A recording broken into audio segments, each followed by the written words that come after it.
Welcome back, everybody, for another deep dive. You ready to go? Absolutely. I'm excited for this one. Awesome. I'm thinking we just dive right in. We're going deep today into the fascinating world of English vocabulary and idioms. Sounds good to me. Cool. You might think you already know these words, but trust me, we're going to uncover some layers of meaning and history. Oh, I bet. That'll surprise you. Today, we're tackling 4 unique examples. Looking forward to it. Okay, let's start with hullabaloo. Great word. I know, right? Like, there was quite a hullabaloo in the street when the parade unexpectedly passed by. Love that word. It's just so fun to say, Yeah. isn't it? It's almost like the word itself is mimicking the chaos It really is. that it describes. And that's no coincidence. Hullabaloo, meaning a commotion or a noisy fuss, likely emerged in the mid-18th century, possibly from Scottish dialects. It's a great example of what we call onomatopoeia, Oh, yeah. words that imitate the sounds they represent.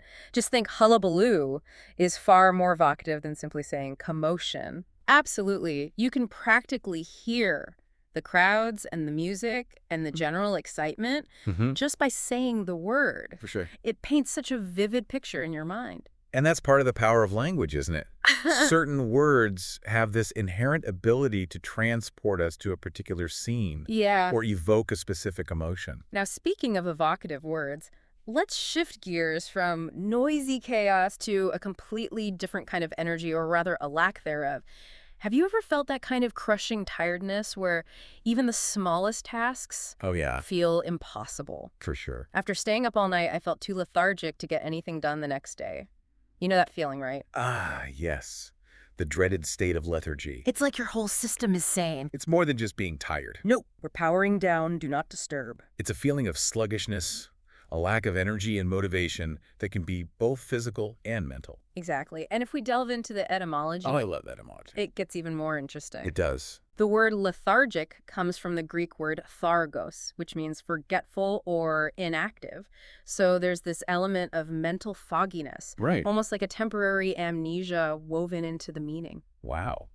That's fascinating. It's not just about feeling physically drained. It's like your brain is also taking a break from processing It is. information. Yeah. I've definitely experienced that feeling of being both physically and mentally exhausted. Totally. Like even thinking requires too much effort. Absolutely. Now, we could use words like sluggish or lazy to describe this feeling, Yeah. and they're certainly not incorrect. But lethargic really captures that specific combination of physical and mental weariness. And there's a certain sophistication to it, wouldn't you say? Definitely. It's not just laziness, it's a state of being almost like a temporary condition. Precisely. It's a nuanced word that speaks to a very specific experience. Okay, let's move from the depths of lethargy to a phrase we use for things that happen, well, almost never. Once in a blue moon. Like, he only attends parties once in a blue moon, preferring to stay at home most weekends. We all know what it means. But have you ever stopped to consider the actual origins of this idiom? I love this one. I bet you do. Well, I think you'll be surprised to learn that it's actually rooted in astronomy. Oh, really? A blue moon is a real phenomenon that occurs when we have 2 full moons within a single calendar month. Wait, so it actually happens? Yeah, I always thought it was just a saying. it does happen, but it's relatively rare, Right. occurring roughly every 2.7 years. So while not as infrequent as the phrase might suggest, Right. it's still a special occurrence. So it's not completely made up. Right. That's pretty cool, but here's another question. Yeah. Does the moon actually turn BLUE during a blue moon? That's the thing, it doesn't. The blue is purely symbolic, representing something unusual or unexpected. Think of it as a way of emphasizing the rarity of an event. So it's more about the infrequency than the actual color. That makes a lot of sense. But I have to say, once in a blue moon just sounds so much more interesting than saying It does. rarely or infrequently. Absolutely. It's evocative and memorable, and it adds a touch of whimsy to our language. Now think about it for a second. What's something in your life that happens once in a blue moon? Something you really cherish because of its rarity? That's a great question. It really makes you appreciate those special moments, doesn't it? It certainly does. And it highlights how language can connect us to our own personal experiences Yeah. in powerful ways. All right, let's wrap up this part of our deep dive with a phrase that's all about taking charge and setting boundaries. Put your foot down. Ah, yes, a powerful idiom indeed. It signifies taking a firm and decisive stance, often to stop something you disapprove of. Think of someone saying she finally put her foot down and refused to work overtime without extra pay. It's like that moment when you decide enough is enough and you refuse to budge. Right. Imagine someone literally planting their foot down, stomp, like a visual representation of their unwavering determination. It's a great way to visualize it. And if we dig a little deeper, the phrase connects to the physical act of establishing a firm stance, showing resistance. It really is a powerful image, isn't it? And it speaks to that inner strength we all have, that ability to say no and stand up for ourselves. Exactly. It's about setting boundaries and enforcing them. It's about having the courage to say, this is where I draw the line. Now, I'm curious, have you ever been in a situation where you had to put your foot down? What was that like?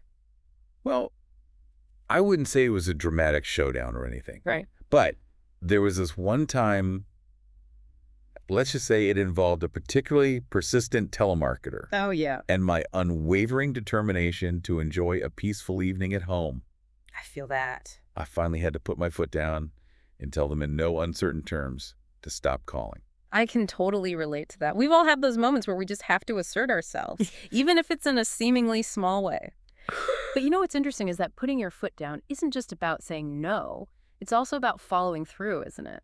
Absolutely. It's about backing up your words with actions. It's that moment when you plant your feet firmly and refuse to be moved no matter what. And that brings us to a fascinating point. We've talked about the origins and meanings of these words and phrases, but I think what's really intriguing is how they can actually shape our thoughts and actions. That's a profound observation. Language isn't just a tool for communication. It's a framework for understanding the world around us. The words we choose carry weight. They shape perceptions, and they can even nudge us towards certain actions. It's like if you describe someone as lethargic, you're not just stating a fact, you're also creating an image in the listener's mind, and that image can influence how they perceive that person. Precisely. And the same goes for ourselves. Yeah. If you tell yourself, I'm going to put my foot down and finally start that project, you're more likely to take decisive action. The words themselves have a power to motivate or discourage. So it's almost like a self-fulfilling prophecy. The language we use can actually influence our behavior. Exactly. Yeah. Which brings us to a crucial question. How can we use this power of language to our advantage? How can we choose words that empower us, that inspire positive change both in ourselves and in others? That's such an important question. And it really makes you think about the words you choose both in your internal dialogue and in your conversations with others. It's a topic worthy of deep reflection. But before we get too lost in the philosophical implications, let's bring it back to our 4 fantastic words. Each one a little window into the richness and complexity of the English language. We started with hullabaloo, a word that perfectly captures a sense of joyful chaos and excitement. Then we explored lethargic, that feeling of complete mental and physical exhaustion. We delved into the astronomical origins of once in a blue moon, discovering that it's not just a saying, but a real phenomenon that reminds us to cherish those rare and special moments. And finally, we unpacked the assertive power of putting your foot down, recognizing that it's about setting boundaries, taking a stand, and backing up our words with actions. Each word, a reminder that language is more than just a collection of sounds and symbols. It's a living, breathing entity that shapes our thoughts, our actions, and ultimately, our world. And now we want to turn the conversation over to you. What has resonated most with you during our deep dive today? What word or phrase has sparked a new thought or insight? What stands out to you? What's something you'll take away from this exploration? Yeah, it really is amazing how just looking at a few words It is, can spark so many new ideas and connections. for sure. It's like we've opened up all these little treasure chests of meaning and history. We have. And one of the biggest takeaways, for me at least, is how much power language has to shape our thoughts and our actions. That's huge. You know, we use these words and phrases sometimes without even realizing do. how much weight they carry. Yeah, like think about putting your foot down. Right. It's not just about being stubborn or difficult. Yeah. It's about having the courage to stand up for yourself, Yeah. to set boundaries, Yeah. to protect your own well-being. Powerful stuff. It is. And you know what? It highlights how language can be a tool for empowerment. It can. When we use words, consciously and deliberately, we can actually influence our own behavior For sure. and how other people perceive us. You got it.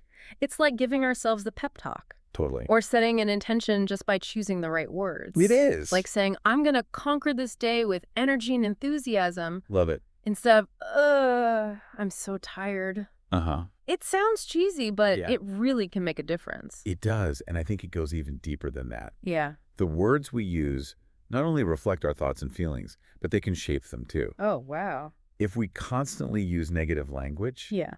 we're more likely to dwell on those negative thoughts. Right. But we make a conscious effort to use more positive and empowering language, Right. we can actually shift our mindset. That's fascinating. So it's like language has this feedback loop with our brains. The words we put out there come back and influence us Exactly. in all these subtle but powerful ways. It's true. And, it's not just about individual words. It's about the overall tone and style of our language. Huh. Think about somebody who uses a lot of, colorful, descriptive language. They're going to be perceived as more engaging, more interesting Right. than someone who speaks in a really plain, monotone way. It's like they're painting a picture with their words. Exactly. Yeah. And on the flip side, someone who uses a lot of jargon or overly complex language might come across as intimidating Yeah. or inaccessible. It's all about finding that right balance. Right. The language that best expresses who you are For sure. and what you want to communicate.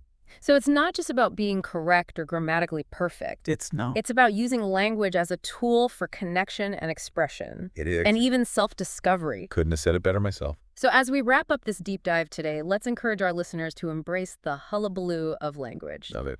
to experiment with new words and phrases, Yes. and to discover the power of language to shape their own thoughts, actions, interactions. Such a good point. And remember, the journey of language exploration is never ending. There's always something new to learn, a new nuance, to uncover a new connection to make. So still curious, Yes. stay playful, and most importantly, stay engaged with this wonderful world of words. I love that. That's a fantastic note to end on. Thanks for joining us on this deep dive into the hidden depths of English vocabulary and idioms. Until next time, happy exploring.